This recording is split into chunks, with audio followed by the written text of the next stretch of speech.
Hello, hello, everybody. Excuse me while I try to get people to join us.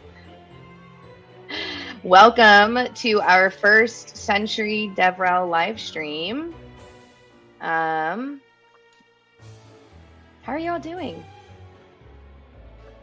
I'm doing pretty well, Sarah. How are you? I am currently trying to figure out why I can hear myself over and over again. There we go. Okay. Echo. Yeah, definitely an echo. Doing well, doing well. It's October finally. Spooky season. It's my favorite. Have y'all been watching spooky movies? Do you like horror movies? Kinda. Always. I don't know. Big Yeah, fan, same. yeah. I'm an always kind of horror person. I finished all of the Screams, all 5. Screams. And then I'm now on to Nightmare on Elm Street. Nice. Yeah. Also, this music is looping. I usually watch like one scary horror movie like a year, and I always try to make sure it's like an old one, so it's not like super scary. I was like traumatized by Saw as a small child. To be fair, Saw is just like gory. Yeah, I would argue. Yeah. I do not. Yeah. It's a totally different category. Like Saw. Yeah. Yeah, exactly. Yeah, so whatever that category is, I don't like it. Yeah. No. Same. Lazar, what are you watching? Like, one of the best horror movies that I've watched so far has been The Woman in Black with Daniel it's Radcliffe. so good. Chilling. It was like super chill. So good. Yeah, that one's really there's good. no jump scares, there's no gory scenes, but you're afraid from the first minute until the last. It's true. Yeah. For anybody watching, let us know in the chat if you've got some horror films you're excited to watch this year. Halloween Ends is coming out soon. What was that one called? There's one on like October 7th on Paramount that's looks really creepy. I can't remember what it's called now. No, Smile looks good though. Smile is super. Like I can't wait to watch. Oh my gosh, have you seen the like ads for it with the people at the like baseball parks and they're just like smiling? It's so good. So good. But okay, spooky season also means Hacktoberfest season. So we're going to be talking a little bit about Hacktoberfest, and we're going to be showing you 4 of the open source repos that Sentry maintains. Because remember, Sentry is open source, but we have Hacktoberfest labels and issues and ways that you can participate. So we're going to show you that. But before we do, this is the first time all of Sentry DevRel team, all 3 of us, are on a stream together and kind of chatting with you all live. So I wanted to give a chance to kind of introduce our team. A lot of you, maybe, I don't know, depending on where you're watching this, we're streaming in a lot of different places. But you might know me. I'm Sarah Guthels. I lead our DevRel team here. I have done way too many things to count. I'm like, I never know how to kind of describe.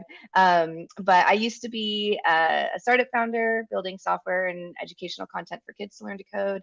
Then I was an engineering manager at GitHub, leading our integrations into Visual Studio, VS Code, Atom, and Unity. Then moved over to Microsoft as a developer advocate, and now lead DevRel here at Sentry. Shana, do you want to introduce yourself? Yes, definitely. Hello, everyone. I am currently in Minneapolis because I am trapped here between 2 weddings. So please excuse my not optimal streaming setup. Don't know what the Wi-Fi is like, so hopefully it won't be too bad. So I am originally from the Midwest, which is why I have so many weddings in Iowa. Or I'm from Iowa, but so many weddings in the Midwest. I was formerly a software engineer at Microsoft, worked on mapping SDKs, mostly in C++. So that's kind of where a lot of my experience is. And I actually met Sarah at Microsoft when I switched over to do developer advocacy there in Azure. That's where our paths crossed. And then I was at Coinbase for a while doing developer advocacy there too. And Sarah recruited me over to come here to Sentry. I did. Thank you, Shana. Lazar, do you want to introduce yourself? Yeah, my name is Lazar Nikolov. If you don't know how to pronounce Lazar, you can call me Lucky because it's easier. Yeah, I've been a software engineer for 7 years. I've been working in a agency called CodeCamp. Now I am the newest DevRel at Sentry. I decided to jump ship to developer advocacy. I don't know. I like it.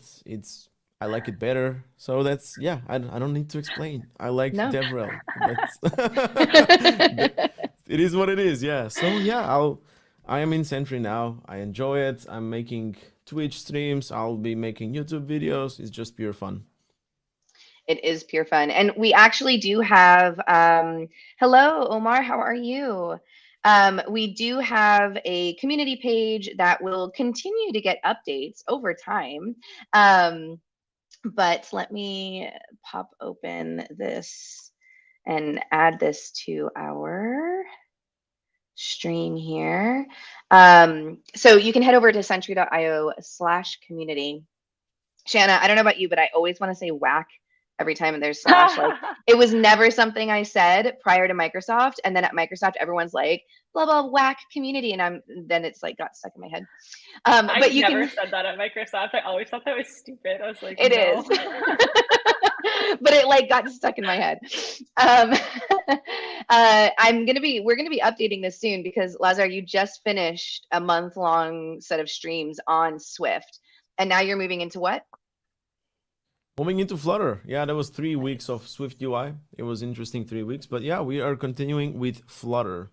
Yes. I can't wait to see what Flutter has to offer because I was checking out the developer survey on Stack Overflow. Flutter was like the #1 most loved framework. I gotta check that out. Yeah, I've heard pretty amazing things on it. So I'm looking forward to kind of watching your streams too. We also have some, so you might have heard of our conference last week. DEX stands for Developer Experience. Hybrid conference is still available on our website if you want to check it out. Sentry.io/events/DEX, and there's actually the full live stream there. But we will be continuing this trend of DEX meetups, whether they're virtual things, in-person things. For example, Shannon and I will be hanging out in Seattle later this month of October. Come co-work with us if you want to work on a Hacktoberfest project. That's probably going to be mostly what we're going to be focused on, is just kind of open source contributions. It does not have to only be Sentry related. So if you're in the Seattle area, make sure you check out. You can register and you'll get more information about where, when, how, why, and what. Also, our whole open source team is at All Things Open at the end of this month. I think it's like October 31st through the November 2nd, something like that. So check out All Things Open. They'll be there. And if you are someone in the world and you want to co-host a meetup with us, whether it's virtual or in person, literally worldwide, there's an opportunity for you to check that out. Let us know. We can do anything from like a happy hour to like, let's run a half-day mini conference on Flutter. Sounds great. And then of course we've got our Discord. You can come chat with us. We have webinars and such like that. So feel free to check it out on sentry.io/community. But today we're not going to talk just about DevRel here at Sentry. Today we're talking about Hacktoberfest. I'm pretty excited. What has been your experience with open source, Shana and Lazar? And those of you watching, if you want to kind of share anything that has been like a good or challenge, let's talk about a little bit about open source before we just jump into participating in Hacktoberfest. Oh, wait, Shana, you're muted. Sorry, I muted myself. My fiance is walking around at our little Airbnb here. I like to say I grew up at Microsoft as a software engineer. And my time actually like started at Microsoft right about when Satya started as CEO. So I definitely like came into a company that didn't have a reputation of being friendly, maybe the opposite to the open source community. So it was really cool seeing that change. But as a dev, definitely, like I worked on like Windows, like SDKs that were embedded in the operating system. So it's like super closed source. So as a dev, like my experience was definitely, I wouldn't say hostile to the open source community. So you're happy to work at an open source company now. Embracing it. Yes, it's very different. And I really liked being able to, when I moved over to be a developer advocate and work in Azure, do a lot more stuff that was open source.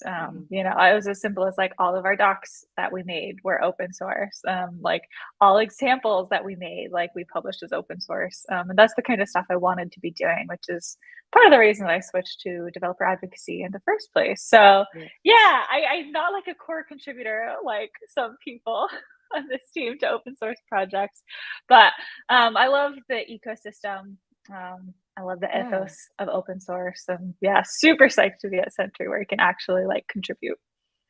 I love that. And something that you mentioned, like at Microsoft, all of the docs are open source. And especially as we're just getting started with Hacktoberfest, it's important to remember that contributions to open source projects are not just code contributions, because open source projects are often maintained by either really small teams, individual people on their, you know, just in their spare time, not necessarily, you know, a full team of engineers being paid tech salaries to maintain something.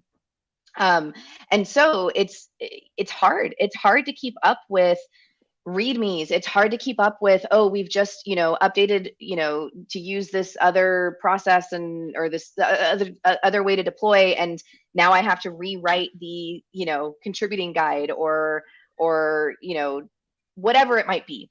There's a lot of things. And so when you're first getting started with an open source project, and if you're noticing docs are out of date, if you're noticing that, like, you know, oh wait, actually you should be using this version of Python and it just didn't, suggest that.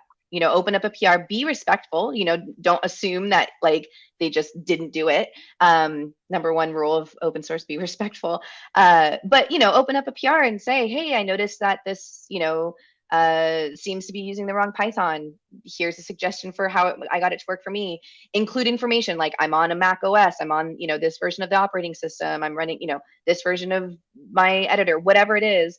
So then that way, if for some reason, maybe you're just out of date and the project isn't, they can kind of give you that feedback.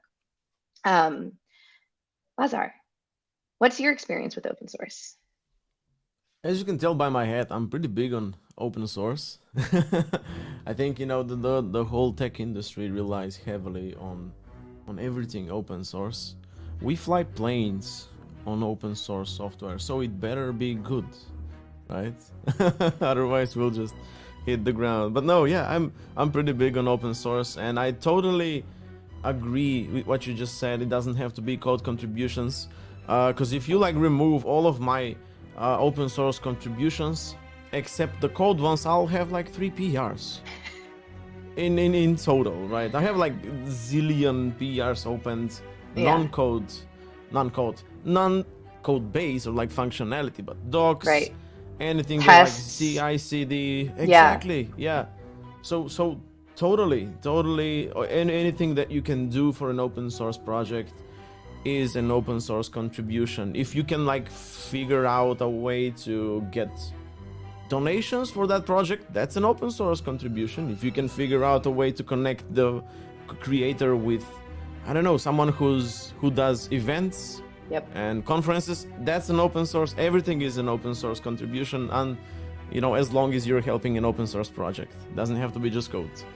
Yep, completely agree. Yeah, most of my work has been open source. I did a few internships and things where it was closed source, but luckily at GitHub, my team, I ran essentially, it was like one team, but it was really 4 teams because we were building 4 different products. And that was all open source. So I've, you know, and like Shana said, advocacy at Microsoft was all open source.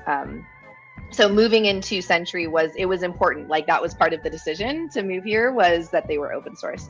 So Hacktoberfest, how do we even get started? If you're new to Hacktoberfest, you can head over to hacktoberfest.com, which I'll go ahead and throw in the chat, as well as make a little banner for it. Also, did this music get much louder? I feel like it got much louder. Is that just me? We have spooky music, but you know. So you can head over to Hacktoberfest. Highly recommend registering, because the point of registering is that you actually get the credit for participating. The nice thing about the Hacktoberfest site that DigitalOcean runs is there's a lot of supportive documentation here, or support documentation. So first of all, there's a Discord you can join.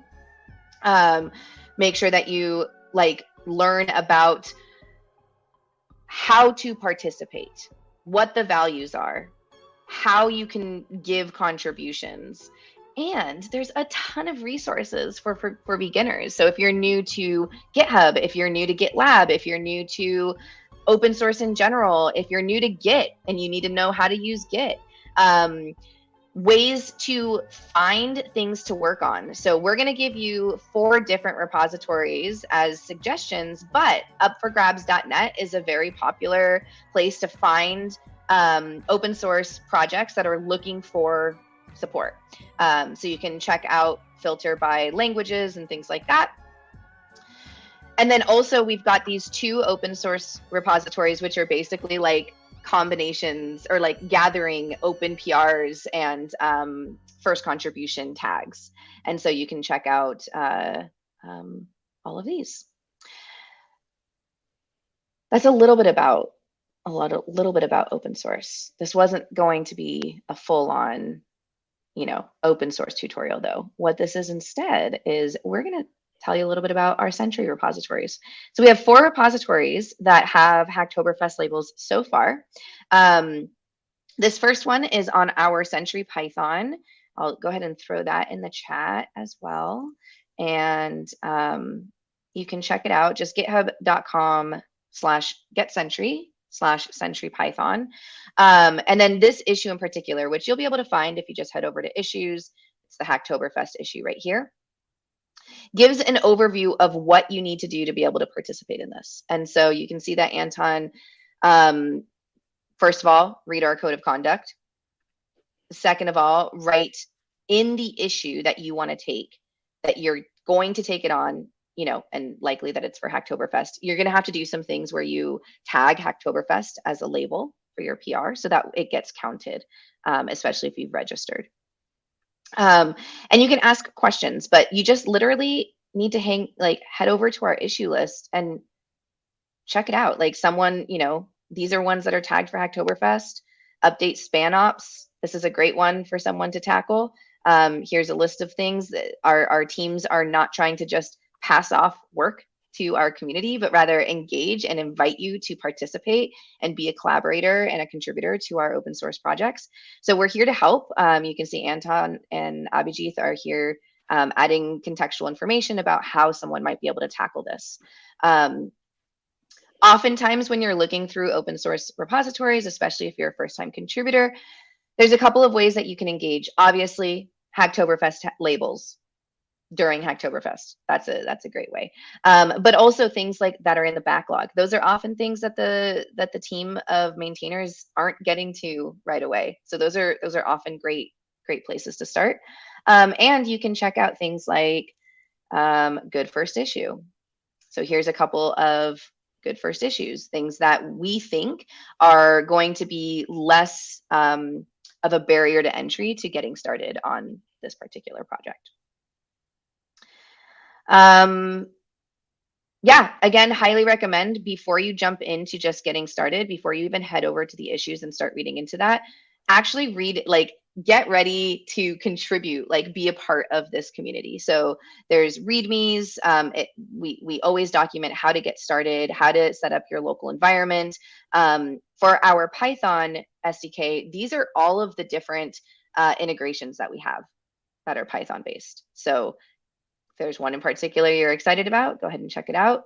Again, if you need some help, our Discord is available. I'll throw that on here as well. Discord.gg/Sentry. And then before I do it, I always just like to quadruple check that I did that right. So you can head over to our Discord, but then also various of our repositories have discussions open. And so if it's not a particular issue you're opening because you want to, you've noticed a bug or you want a feature request or whatever, but instead you want to have a conversation about our support, our Python support in general, you can head over to the discussion board. They're fairly active and our teams are always there to monitor things. So that's just a quick overview of kind of open source at Sentry. Yeah, Shana, I just wanted to Lazar? also jump in to say Please. that we did, like, there are 4 repos, SDK repos that Sentry has that people did put issues on, but actually almost all of our repos already have the Hacktoberfest tag on the repo itself. So if you want to contribute to other open source repos besides the ones that just already have the 2022 issue posted, they should, anything that people are contributing to regularly should already have the Hacktoberfest tag and therefore be eligible for Hacktoberfest. And if you see one that doesn't, like I think our Snoobler repo doesn't have the Hacktoberfest tag, but if you want to make Hacktoberfest eligible contributions to that repo, just let us know and we'll make sure the tag gets on there. Thank you, Shana. Yeah, remember, Sentry supports like everything. It's kind of a lot, which is a good thing. It's a good thing. But yeah, to your point, Shana, we're going to be talking, like I just kind of showed you the Python one. Shana's going to talk to us a little bit about our JavaScript one. And then we've also got our Dart/Flutter and our React Native ones. So those are the ones that have these specific Hacktoberfest issues. But yeah, please feel free to explore. Like if you are super into PHP, jump in there. We've got the Hacktoberfest tag right there. And just head over to our issues and let us know. Awesome. And yeah, feel free if you have any questions in the chat, just let us know. Let's jump into the JavaScript one. Shana. Sure. Okay, cool. So this JavaScript SDK repo holds all of the SDKs like you might use that are JavaScript related. So that's all the front end ones, which we have 1 million, as well as our Node SDK too. So it's kind of like a mono repo with a whole bunch of stuff in it. The best way to get started, I would say, is to check out the contributing markdown file.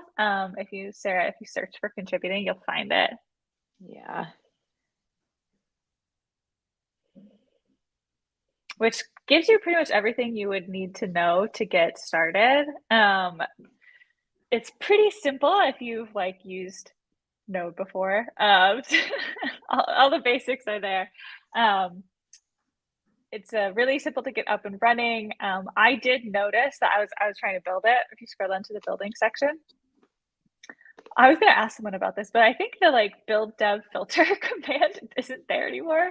So if you want to just build one specific package, just navigate to that package and you can build fine from that package location in the directory.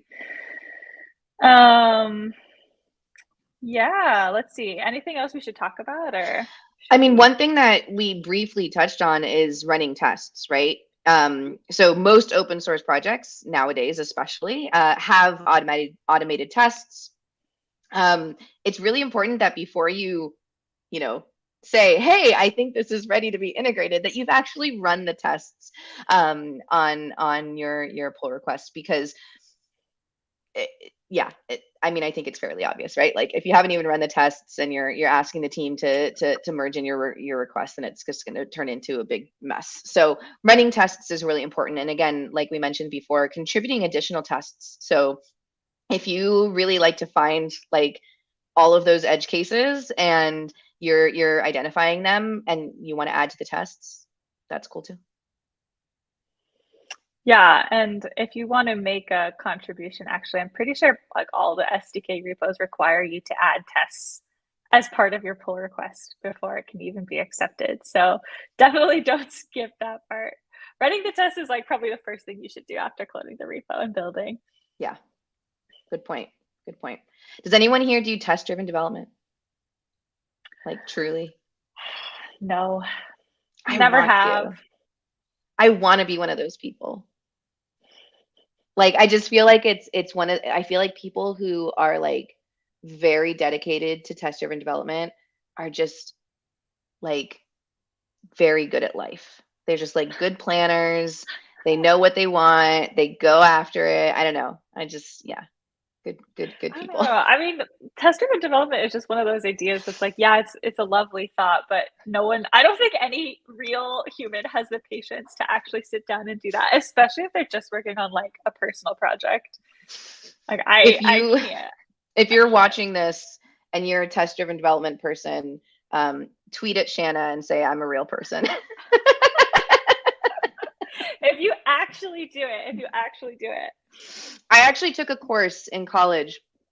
It was a software design course.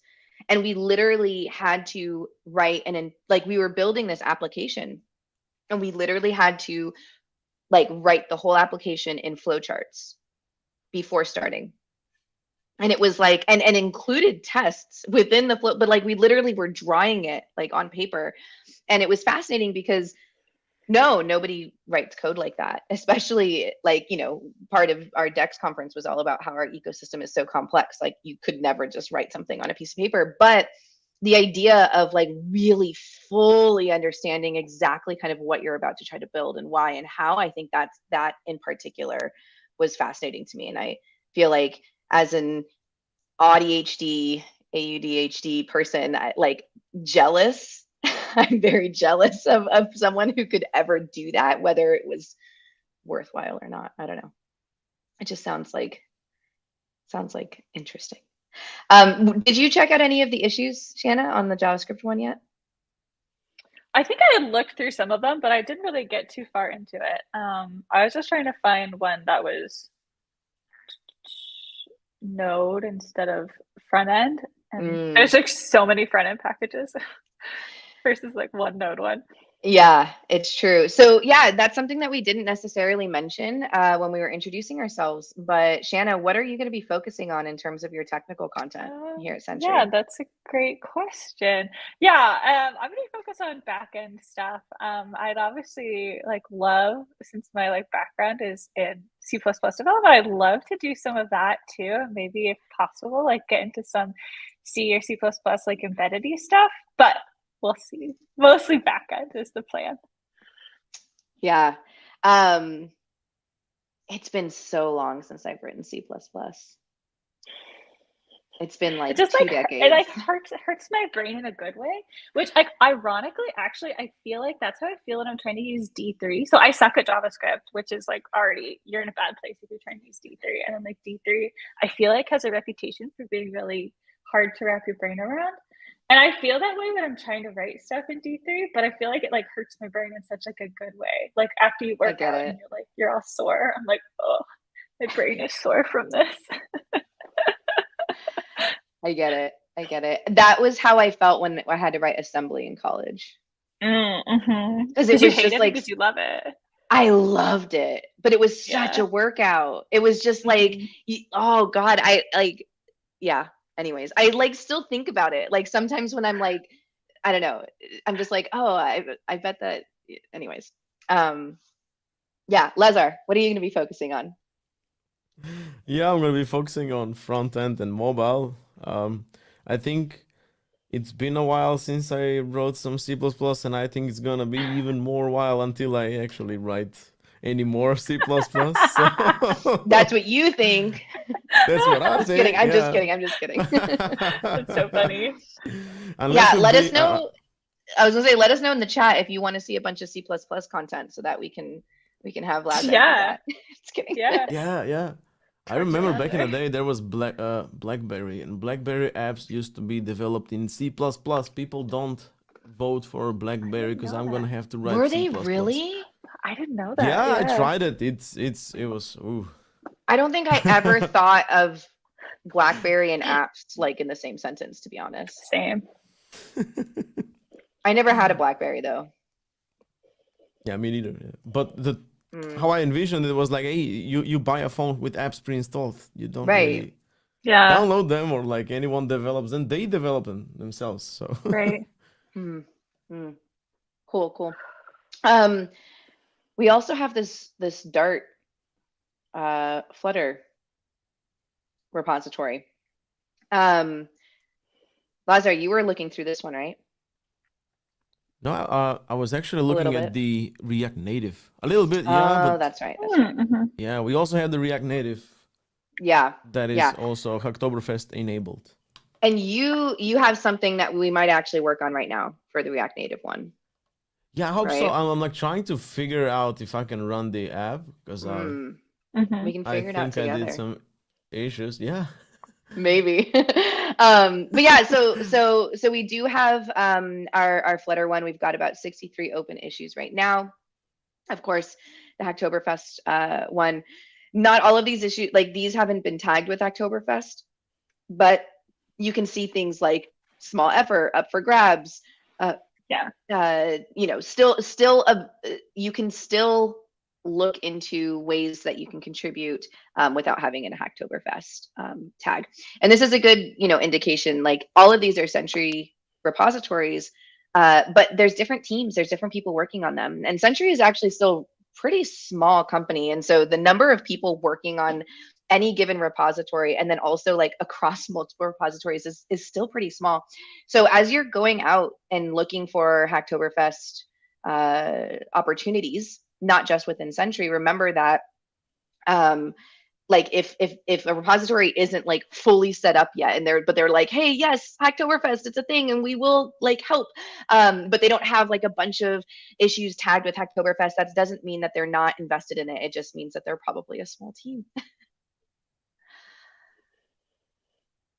React Native. Want to talk a little bit about it? Yeah. Lazar? Yeah. So Sentry has a separate package for integrating with React Native, which is super cool. And what it does, I think it's a wrapper for the some kind of a wrapper for the core one. It just doesn't use the browser because, right, we are not in a browser environment.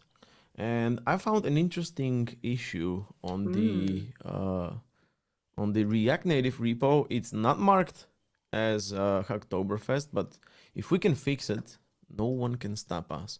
So I'm gonna share. Yeah, you can share your screen. I like Yeah, that. okay. I like that. That way of thinking. If we can fix it, no one can stop us. No one We can should make stop some us. DevRel Yeah. shirts about that.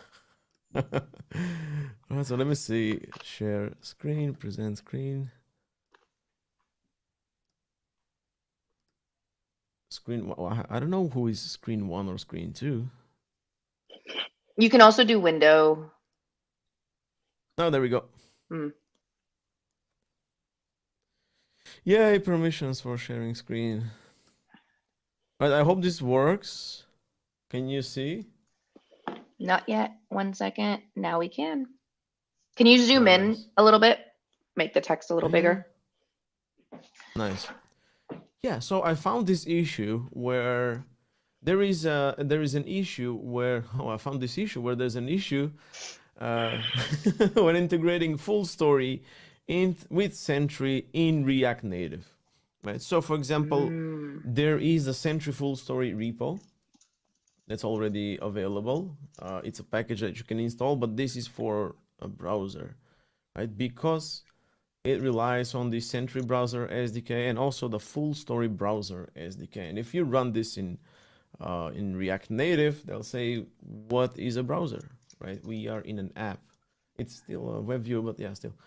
So there is an issue, and upon reading through the comments and like trying to understand what it is, it turns out that actually we need a new integration that integrates full story React Native instead of the full story browser.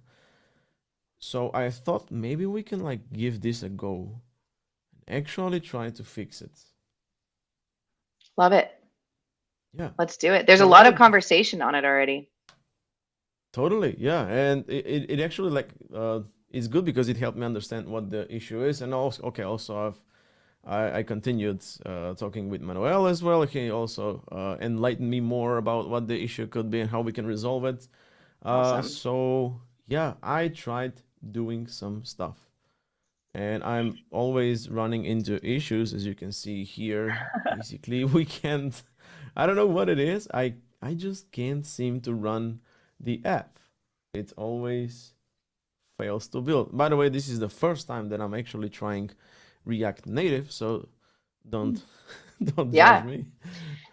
You're making Yeah. me want to maybe just try to follow our guide and get it working on my machine too. I'm gonna try to do that right now. We can try that. Yeah, although Let's do it. here's like an overview of what I'm trying to do. So I initialized a new turbo repo project that has the packages and apps added as monorepo packages, right? Mm-hmm. So I copied over the Sentry full story project. There we go. And this one relies on the full story browser and Sentry browser, right? We cannot use this in React Native. So we need to revert from the browser to React Native. Right. It looks like an ordinary dependency swap. I checked the interfaces between the full story browser and full story React Native. They're pretty much the same. So I think it's safe to say that we can roll with this. Mm-hmm. Here is the Sentry full story integration. Mm-hmm. And there's also the types, which we only need the event and get current session URL, right? So this is the full story client. I checked the React Native. Mm-hmm. They're pretty much there. You know, we can use this. The only difference is that there is no now as an argument for the get current session URL. So I guess we'll have to use it without one, even though we actually pass through in the web one. So it's always now, right? It's always now. So we'll just remove this from there. We could publish this as a separate package, right? So that would be full story React Native, for example. If we could actually try this, and instead of browser, we need to rely on the React Native package. Now let me just check the versions, because they're probably not. There we go. So the peer dependencies are okay. I mean, it's okay if they're like greater than or equal. Mm-hmm. But we can bump the React Native, the full story, and Sentry. As you can see, the browser one is 5.10, but the React Native one is like 4.6. So we need to lower the actual. Yeah, there we go. Now we are at the latest. And this is pretty much how we can swap the dependencies, you know, looking from a dependency perspective. But when we get inside, what we can do is, instead of using the browser, we can use the React Native. And I think, okay, yeah, of course, we need to yarn everything now. Mm-hmm. We can get Sentry from Sentry React Native instead of browser. We can get full story from React Native instead of browser. Everything pretty much should stay the same. Okay. Let's see now. Probably even not. Fatal is not assignable to severity or undefined. Yeah, there are some type issues here and there. Yeah. Okay. Full story client. This is, yeah, I think we need to remove this because there is no get current session. Yeah, and we can actually check that from, this is the Sentry one. I think, let me check my other tabs. I had it open somewhere.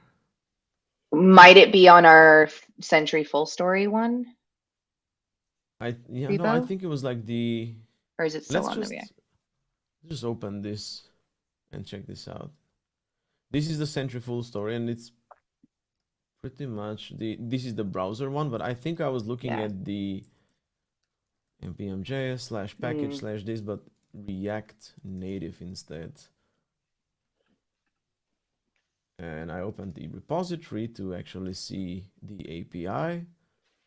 I found the typings right here, and I found that the get current session URL that returns a promise of string doesn't actually accept any parameters, right? So we need to reflect on that. So that's why we're going to remove this.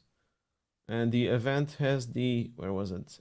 String and object. So we have the event name as a string, and we have an object for the properties, which is pretty much the same. And now let's fight through the stuff. This .client is the options.client. Full story client or undefined, and this .client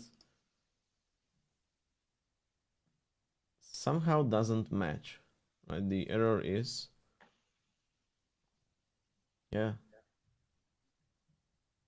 is missing the following properties: the full story client event and get current session URL. That's crazy. There's the interface, which actually has these, but we're not actually, and we, okay.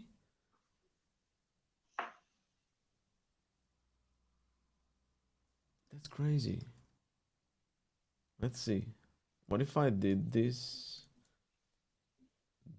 .default. All right, there we go. .default, and then we can get these. I guess that is, yeah. Okay, yeah. It is the default export, and well, instead of this, we can import it as. We don't need the default now. Promise of string is not okay. There we go. We also need to make this, change this as a promise. Right. Yeah. Of string, probably not null. Right. Now it doesn't actually complain. Yeah.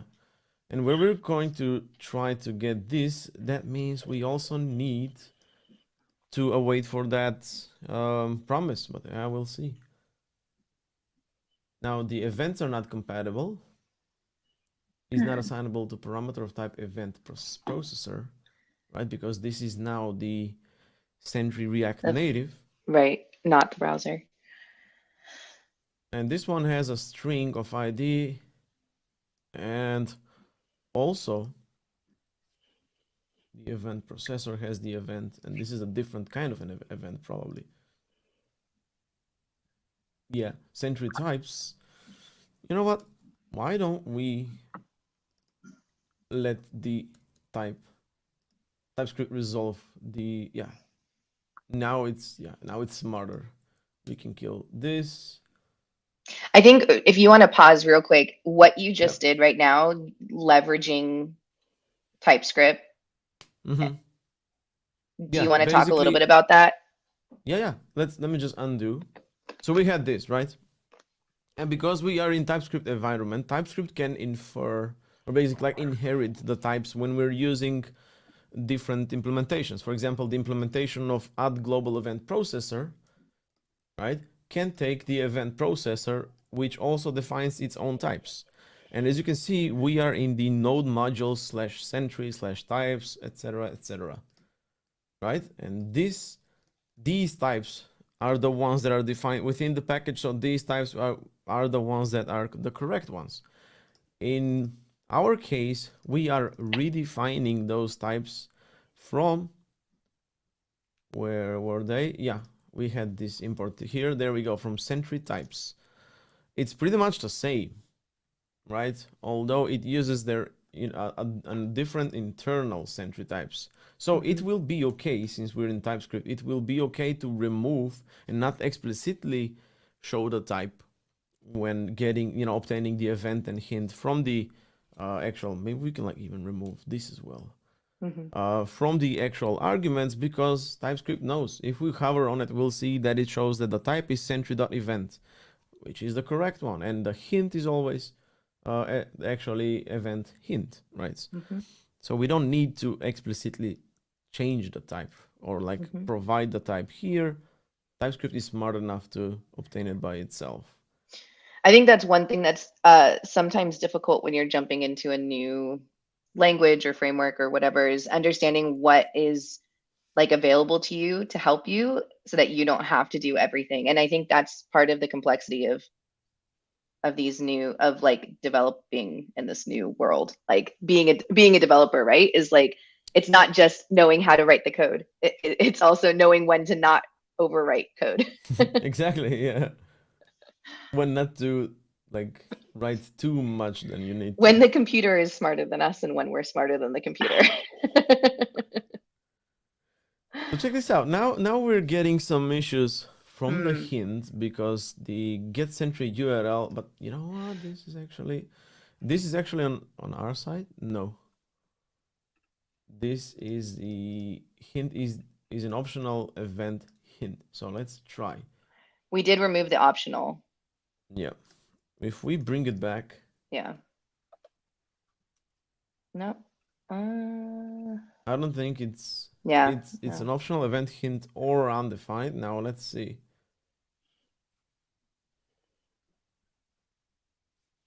I guess we need to scroll down. Yeah, so the hint, event hint, or undefined, and the our property hint, they do not match now. Let's see why. Full story React Native. Okay. Packages, not modules, Sentry types. There we go. You see, we got Sentry right here. Then we got types. Then this one is getting it from the dist. This one is another types, and then event right here. So that's an issue, right? That is an issue. And this get Sentry URL actually comes from the source /util. So this is basically our own implementation, right? And this is the type that we need to match. Yeah, so it was / probably dist and then types, was it? Was it types or dist before type? Yeah. I guess just this. Let's see. I think it was Sentry dist then types. No. So this one is Oh Sentry no, types then dist. event. Yeah. Yeah, is not assignable to types dist event. Yep. Okay, so we need to pull that from types dist event. Does it match now? I don't really like pulling from dist. It should be, you know, it should be just from the types itself, but yeah. Yeah. This is the hint, event hint. If we try to find that event hint here, and it's not optional, by the way. Yeah. There's the interface. So it's from types. So it's not the dist. Yeah. This is what we get.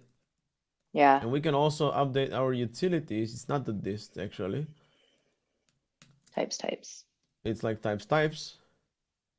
And we can even remove, where was it? Okay, it's not complaining now. Nope. But we don't even need to make this an optional. It's still not going to complain because the event processor doesn't actually return it as an optional. It always has a value. So no errors right now. And what we actually did is super minor refactoring, but we're using the React Native packages, like the React Native versions instead of the browser. There's another browser that we need to change. So from React Native instead, errors? Nope. Sentry dot.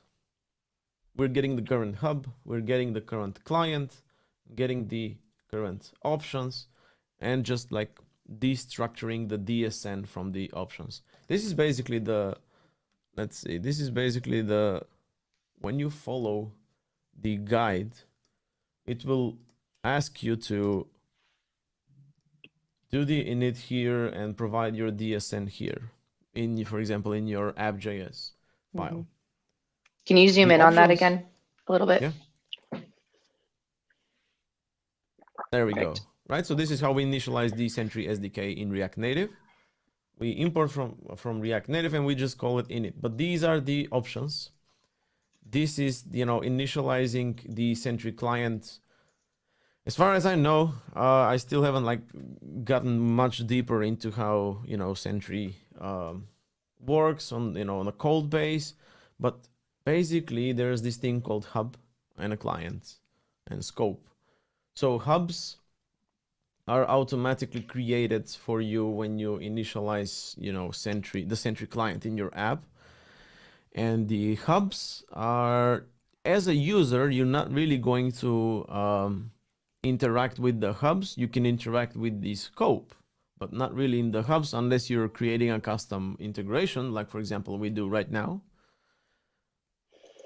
I guess hubs are like a central thing that, every event listener and like options and everything are basically centered in the hubs. And when you're trying to do, when you're trying to send events, this is the place, right? So it's usually like auto-created for you. Then there's the scope, and the scope is, you can play around with that. When you're sending custom errors, you can define basically the scope, and you can have multiple scopes. For example, if I want to track the user, that experiences the errors, after logging in, I can dip into the scope and change the username, change the email address, and when errors happen on that instance, they're going to be linked with that user. So if I even wanted to reach out to that user and say, okay, what did you do to cause this issue, I can do that because I know who caused the issue, who experienced that crash. So I can talk with that person because through the scope I can link him or them, I can link them with the specific crash. So that is the scope, right? And this is the options. This is what we're actually trying to get when we're writing give me the current hub, give me the client, right? So this will return us the current Sentry client. And when we say give me the options, this is it. This is basically the whole object. And instead of, it's not just the DSN, there's like the rates for tracing and for profiling. You can obtain them just like this.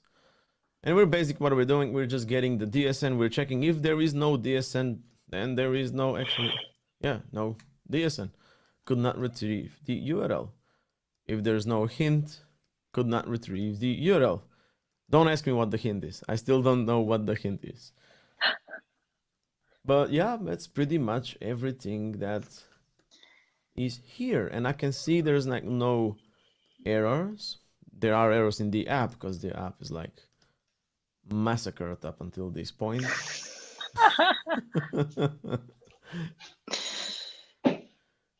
But yeah, I guess there's no way of confirming if everything works now or not.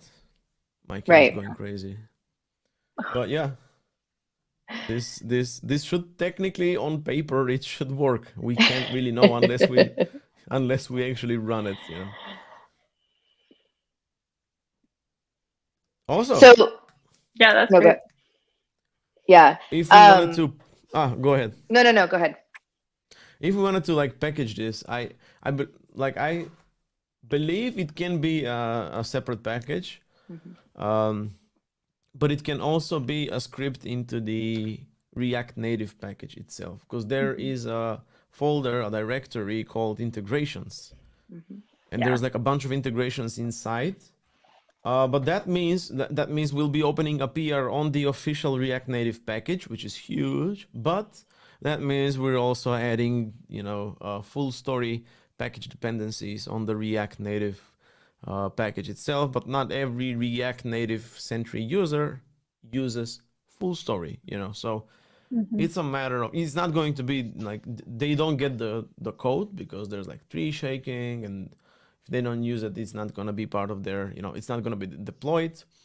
We're also going to set it as a dev dependency instead of an ordinary dependencies, but still, maybe it's good to have a, separation of concerns, so we don't actually, mix, I don't know, we don't have any full story or any other integration, like we don't have any crumbs from full story into the official. Exactly. Yeah.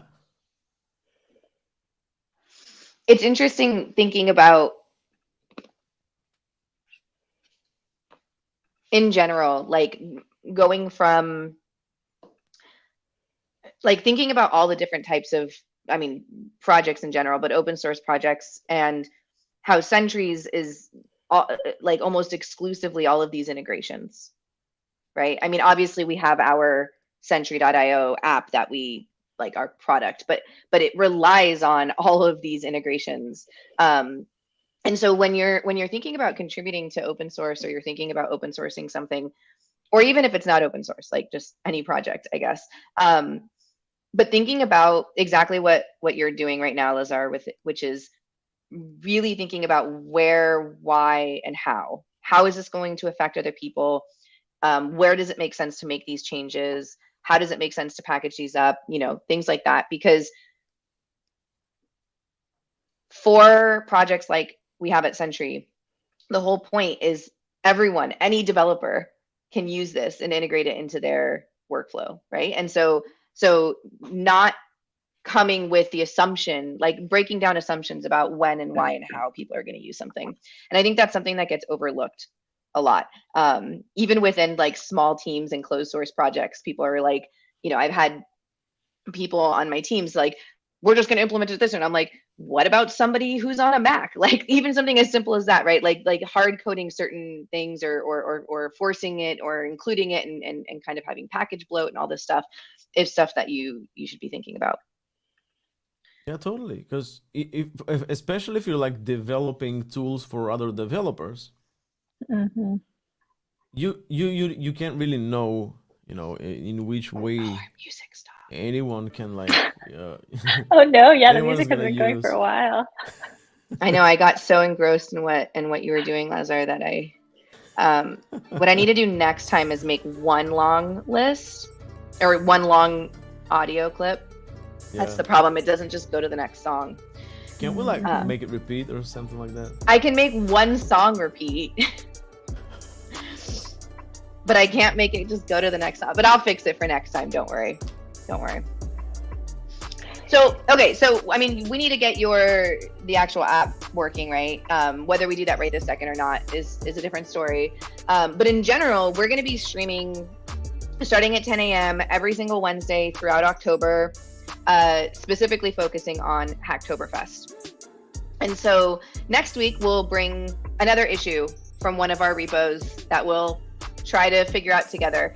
Maybe we will have already figured it out and we'll just kind of like share it with you all.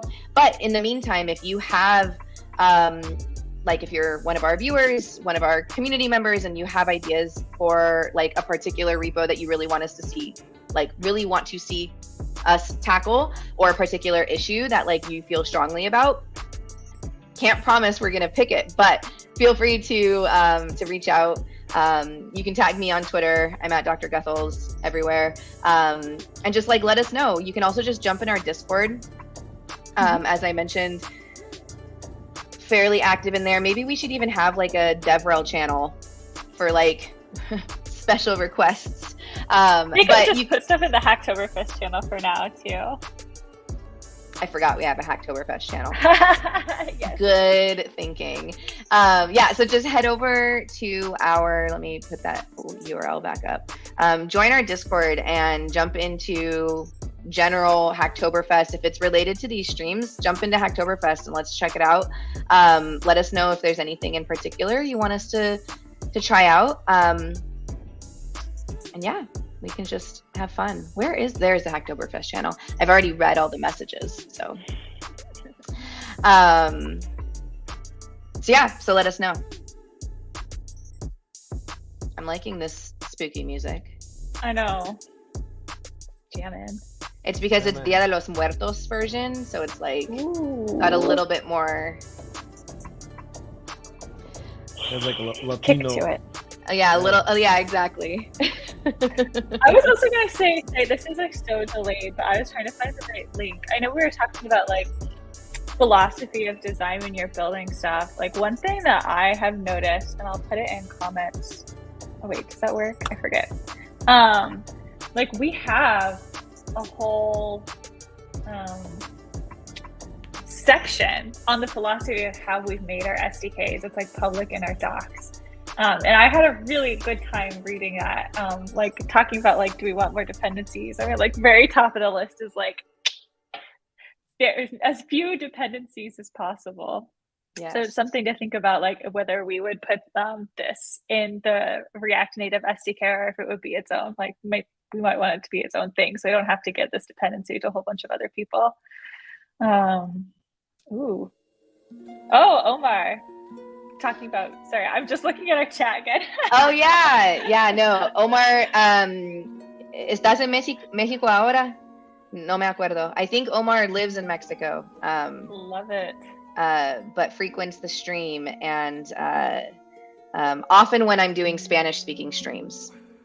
So I'll sometimes do Spanish-speaking streams. And so I always appreciate Omar. Sí, está en México. Buenos días, buenas tardes. Ya son tarde, no. Son las 11.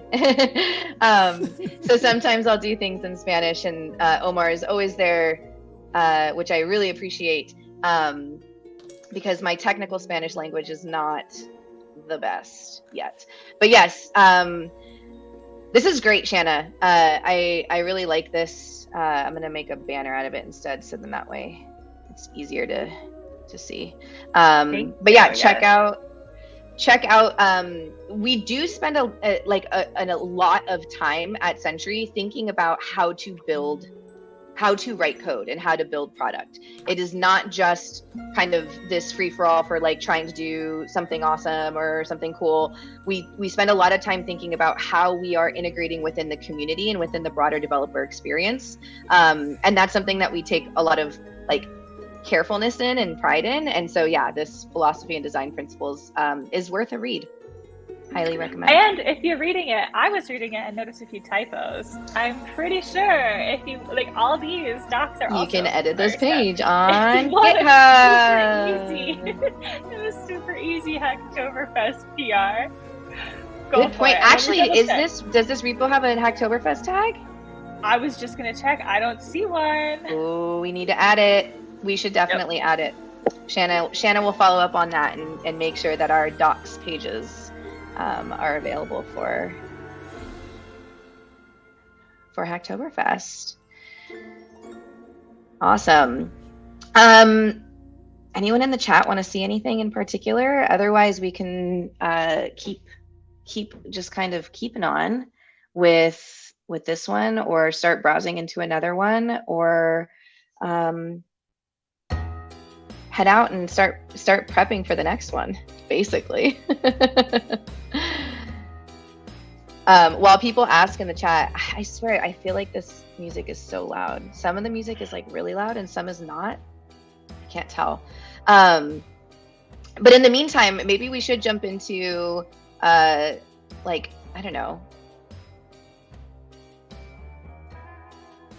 Do you want to actually, Lazar, do you want to jump into the issue on the one that you were just working on, and add in some comments? Like, what would you do? Let's say you didn't work at Sentry and you were contributing and you started working on this and you had something almost working and you wanted to check in with the team and you didn't have the ability to DM them on Slack. Yeah. What would you do as an opens? Can you model that for us? Let's write them a comment. Yeah. You know, because we were pretty much stuck. Yeah. We're pretty much stuck, but at least I can get like, you know, validation. Yes, Lazar, that is how it needs to be done. Good point. Exactly. And then maybe even like help on how to get unstuck. Yeah. All right, so I did some digging, and I think, and here's what. And so I think the biggest, you can keep typing. The biggest point to this is we're not only trying to encourage you to check out our open source repositories, but in general encourage you to participate in Hacktoberfest. And part of that is demonstrating the kind of like good etiquette in participating in open source. And that's really what Hacktoberfest is about, is as an opportunity, like an excuse for you to jump into open source without it being kind of as intimidating, because these maintainers of these projects have like openly said, yes, please come join us. And so part of that, though, like we mentioned at the beginning, is having the proper communication with the maintainers of the project. And so if you decide to work on something, for example, Lazar, you did ping Manuel before this, but it could have been a good idea to first go into this issue and say, hey, I'm tackling this for Hacktoberfest, blah, blah, blah, right? That's okay, though, because we just did it right now. And so now you're going to have kind of this follow-up chat that's kind of just setting the stage. Like, this is what I did. I essentially did this. Now I'm stuck here, and letting you all know my progress. And then if this makes sense, like, you should always test before making a PR.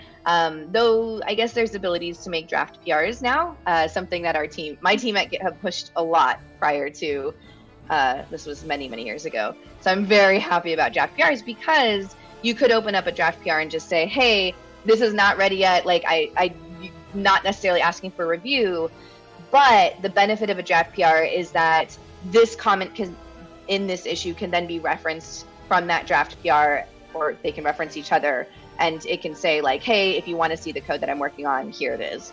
And then that way, instead of having to like copy and paste all the code changes that you're making, someone can go and look at the diff. Both are relevant though. Like a PR is a very different way of looking at changes to code than an issue comment is, because an issue comment kind of typically provides some more context and kind of what you're working on and why. PRs should do that too, but they're just different types of conversations. I don't know. Do you find that, Shana? Do you find that PRs and issues are different types of conversations, or do you find that they're the same? I mean, in the very obvious way, like, yeah, a PR, like, people will probably mostly be focused on the code that's happening in the PR. I feel like when people are intentional, like when you can tell the maintainers are being intentional about how they organize these things, like if a discussion like starts getting off topic of like just the code that's in the PR, people will like move it to an issue or like be like, we're going to talk about this in this related issue. So I would say in general, issues are maybe more for like open-ended discussion, and PRs like should just be about like, how would we fix this code that you are trying to get us like going such that we would merge it. Yeah, exactly. And I think that's what I was trying to say, but did not articulate well. Like, like opening up, even if it's a draft PR, for the ability for maintainers or other collaborators or contributors to look at your code diff. Mm-hmm. That is like, and or test your changes. That is something that is one type of activity. Then there's kind of a very focused discussion around like issues, feature requests, you know, whatever, a very specific type of thing. And that typically happens in an issue. And then I would argue like a little slightly more open-ended conversations where you're not sure if this is a particular request or something that you're necessarily asking for might be better done on a discussions page in a repository if they have one. And then if you're just kind of like wanting real-time or relatively real-time help on something, or just like ideating or like thinking outside the box, trying new things, then maybe like a Discord or some other community forum it makes more sense. But thinking about kind of where you're putting what information and what the other person who might respond to you, what they're expecting in that different forum, I think is really important. So I really appreciate the amount of detail that you're putting in here, right? So these are the things that you've identified are ways to resolve this, or, you know, have this, implement this feature, basically. Listing out kind of 3 things, listing out why, asking questions like, does it actually make sense to do this instead? These are the types of things that are useful for maintainers, because it really is kind of this conversation about, hey, I've identified a solution, here's why, but I'm not just saying it's my way, right? Like I took the time to think about the impact of this solution, and that part that you're adding in right there at the bottom, I think is important. Exactly, yeah, because for example, when contributing to open source projects, you don't know the whole picture. You know, the creator of the project has the whole picture, and they know where the project wants to go, right? Yep. So you might find a solution, but it might clash with some of the feature plans, that possibly the creator of the project has has in store, and not everyone is going to be willing to explain, this is why I'm not going to accept your solution. Yep.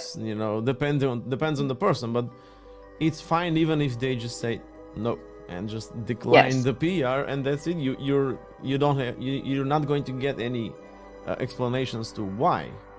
But that's actually a really good point. Yeah. Like we need, as contributors, non-maintainers, it's important to remember, again, we've said this a bunch of times on the stream, but it's important to remember maintainers are not necessarily doing this full time. They're not necessarily getting paid for this. And so we need to provide as much information as possible, because we're trying to add to this very complex, set of code ecosystem that, again, like you just said, Lazar, is we don't have that whole picture, and we can't necessarily expect them to share that with every single person who might come across this repository. And exactly. I would argue that maintainers need to also recognize that, in order to invite contributors and be kind of open to, especially like newer people joining in or things like that, that they should provide some level of like, hey, this is a really great idea. This is conflicting with our plans. So for the future, going to close this for now. However, again, it is maybe just one human who's got 50 PRs of things that just completely clash, and they haven't had a chance to like share out some big issue plan for what they're planning on doing next. And so all they can do is say like, get rid of this noise because it's causing issues with being able to progress in the development of this project.